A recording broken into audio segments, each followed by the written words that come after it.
Om Namo Narayana. Welcome back to Canto 6 of the Srimad Bhagavatam. Today we are reading Chapter 15, The Saints Narada and Angira Instruct King Citraketu. Sri Sukadeva Goswami said, While King Citraketu, overcome by lamentation, lay like a dead body at the side of the dead body of his son, the two great sages Narada and Angira instructed him about spiritual consciousness as follows. They said, O king, what relationship does the dead body for you, which you lament, have with you? And what relationship do you have with him? You may say that you are now related as father and son, but do you think this relationship existed before? Does it truly exist now? Will it continue to exist in the future? O king, as small particles of sand sometimes come together and are sometimes separated due to the force of waves, the living entities who have accepted material bodies sometimes come together and are sometimes separated by the force of time. When seeds are sown in the ground, they sometimes grow into plants and sometimes do not. Sometimes the ground is not fertile and the sowing of seeds is unproductive. Similarly, sometimes a prospective father, being impelled by the potency of the Supreme Lord, can beget a child, but sometimes conception does not take place.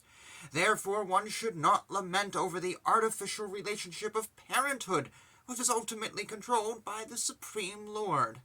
O king, both you and we, your advisors, your wives and ministers, as well as everything moving and not moving throughout the entire cosmos at this time, are in a temporary situation.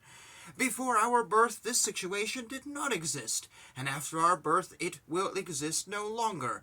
Therefore, our situation now is temporary, although it is not false. Lord Vishnu, the master and proprietor of everything, is certainly not interested in the temporary cosmic manifestation. Nonetheless, just as a boy at the beach creates something in which he is not interested, the Lord, keeping everything under his control, causes creation, maintenance, and annihilation. He creates by engaging a father to beget a son. He maintains by engaging a government or king to see to the public's welfare, and he annihilates through agents for killing, such as snakes.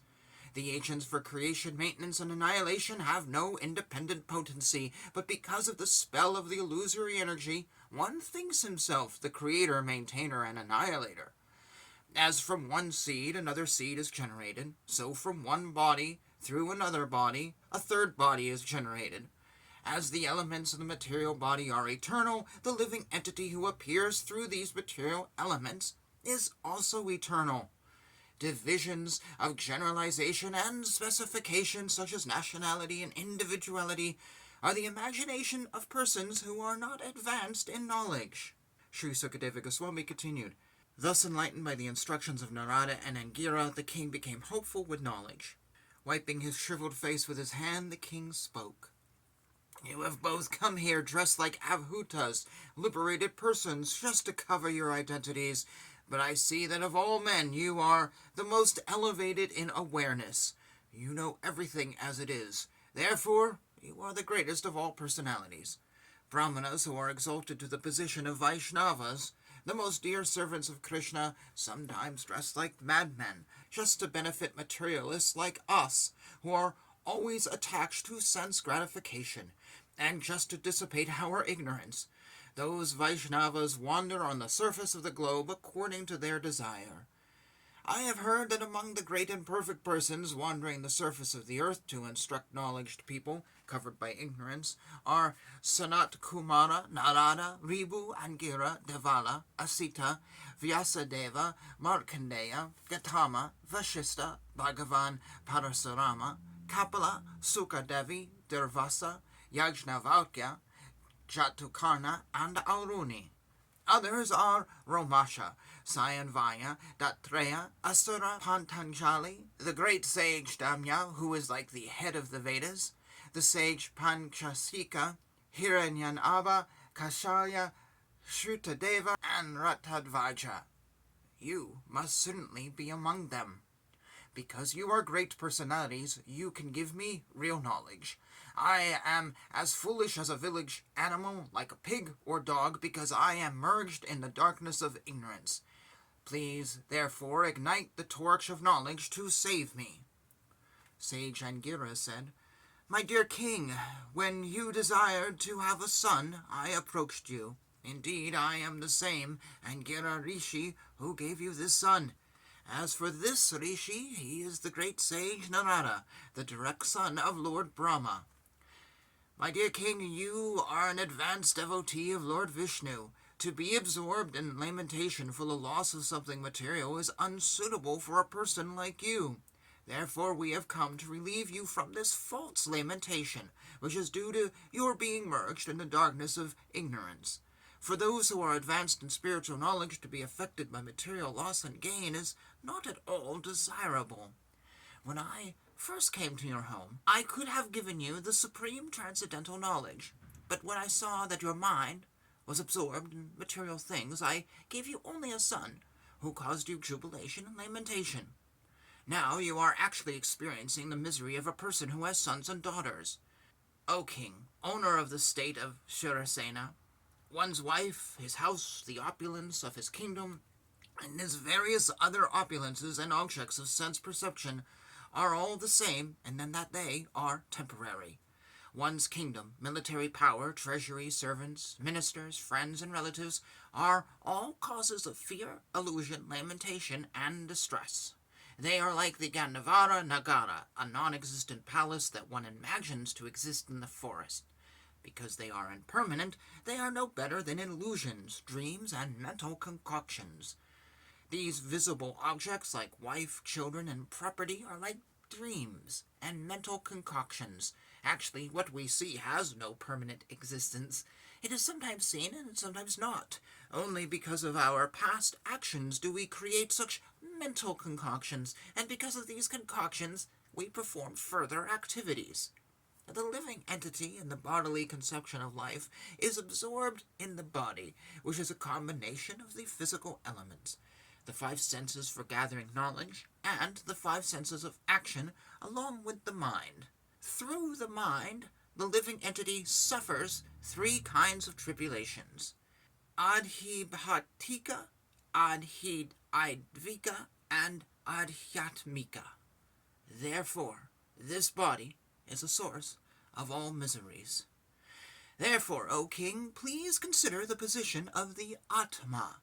In other words, try to understand who you are, whether body, mind, or soul. Consider where you have come from, where are you going after giving up this body, and why you are under the control of material lamentation.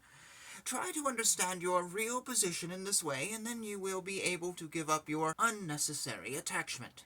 You will also be able to give up the belief that this material world, or anything not directly in touch with service to Krishna, is eternal. Thus you will obtain peace. The great sage Narada spoke.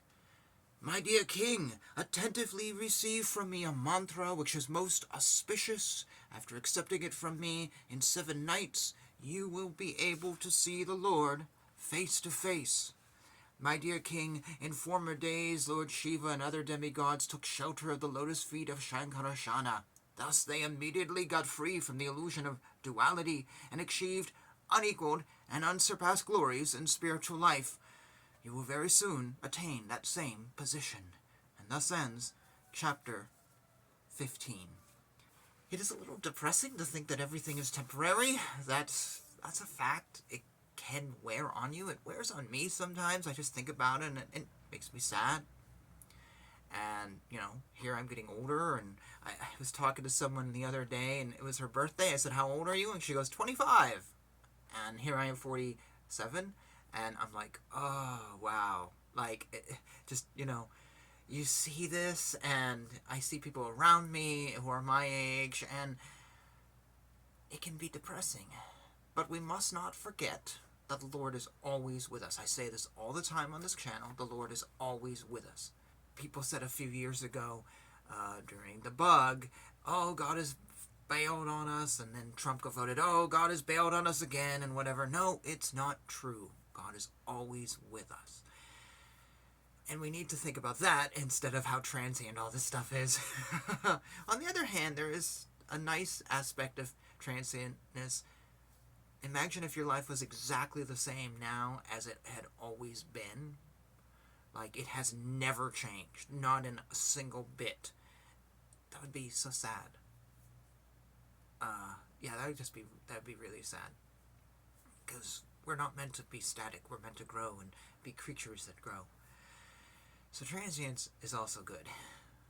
Okay, so I'm going to make myself depressed if I just keep talking. And this chapter was short and concise and doesn't need me to blabber on about it. So I'm just going to say thank you, as always, for watching. Jai Shri Krishna.